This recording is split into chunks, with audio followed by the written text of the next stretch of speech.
Hey guys, this is Scott with the 1970 Chevy El Camino Restomod. So today I wanted to feature some additional button that I'm wiring up. I'm getting ready for the nitrous oxide installation. So last week I talked a little bit about the control panel, actually the center console control panel located here, where I have the nitrous bottle opener, not hooked up yet. Underglow for under the car, I just installed that. Interior lights, and then line lock. And then line lock activates as the master switch for some protection. And so that activates and lets me turn it on, and then I can use the line lock located here. This is a momentary switch on the Cartek controller. And so what I hooked up now are these three channels. So this is channel 1, 2, 3, 4, 5, 6, 7, and 8. And the Cartek controller is located down here. This is stored behind the center console. So it's got LED lights on it. As you can see here, that light lights up when I'm pressing the high beam.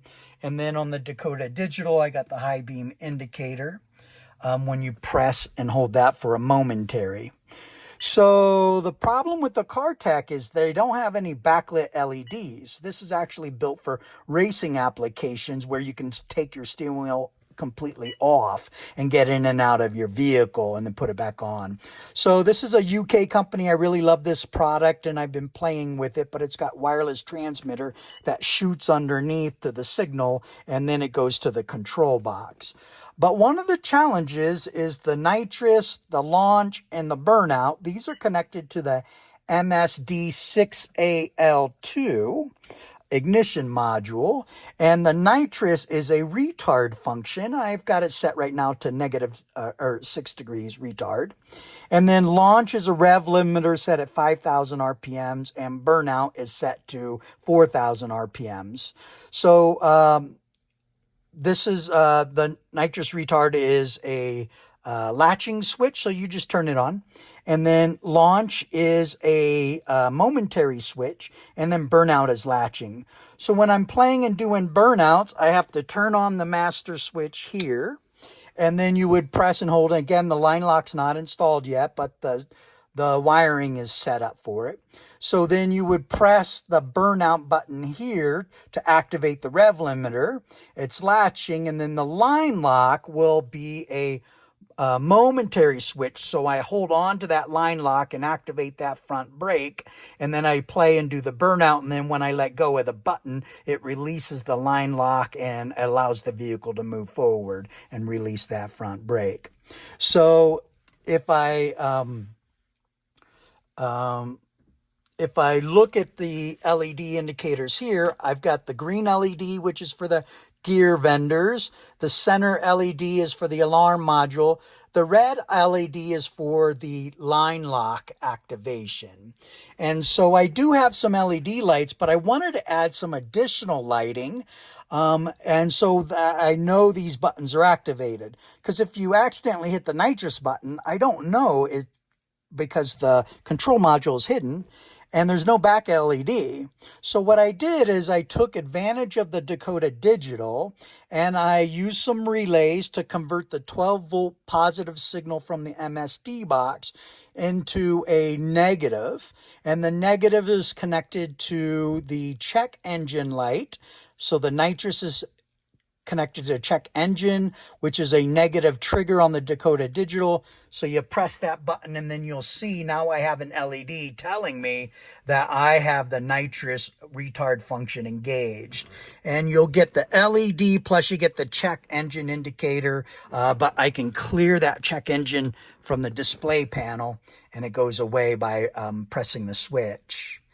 And then so for the launch and the burnout, and I'm going to turn that one off. Launch and burnout, again, relays converting 12-volt signals to a negative signal, then connected to Dakota Digital. And I'm using a resistor in line because I have both of them connected to the 4x4 switch. So the 4x4 doesn't actually have a LED indicator, but it does have the display. So I just press the launch and press and hold, since that is a momentary switch and it says 4x4 on. You release that button, it says 4x4 off. And then again, that'll go away in a few seconds, or I can just clear it by hitting the switch button for the Dakota Digital.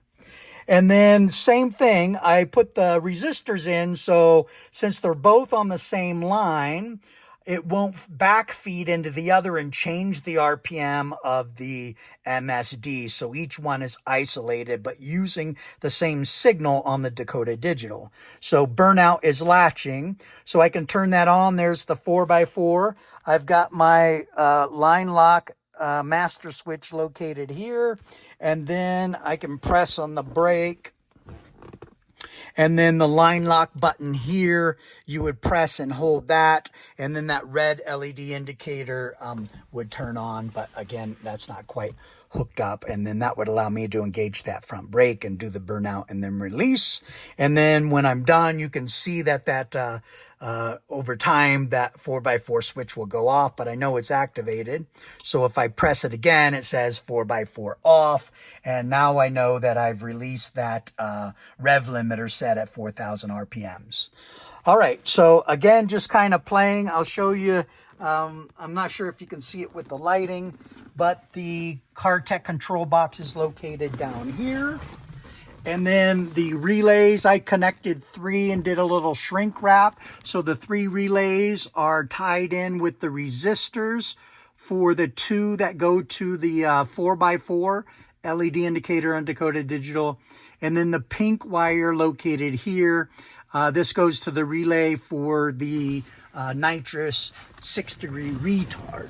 And then once I get the nitrous installed, I'll have the shop guy do all the tuning and change the rev limiters to what he recommends. 100 shot on its way. And the other exciting thing that showed up today is license plate. NOS ride. Again, matching colors and themes. It's Empower. I am a veteran. This supports veteran families. And so black plate with the blue lettering, the blue interior, the blue undergo glow system.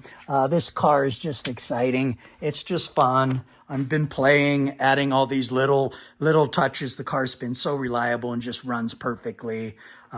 Really happy with this ride. And again, just playing. Just adding those little things that make this car so exciting and so fun to take out on the road. Lots of looks, lots of laughs, thumbs up. Really enjoying this. Again, I've demoed power door locks now located here. And then I have power windows located on the switches. Again, just these really cool modern touches meets the nostalgic of the 1970s. This car is really coming alive. Really love it. And here's the interior lighting. Actually, you can see all the controller stuff down there a little bit better now. Car audio system was done. Just fun. Just fun. All right, thanks for checking out my channel. Tomorrow, heading out to SEMA for the show out in Las Vegas. About a 200-mile ride. Second longest ride I'll be taking with this El Camino this year.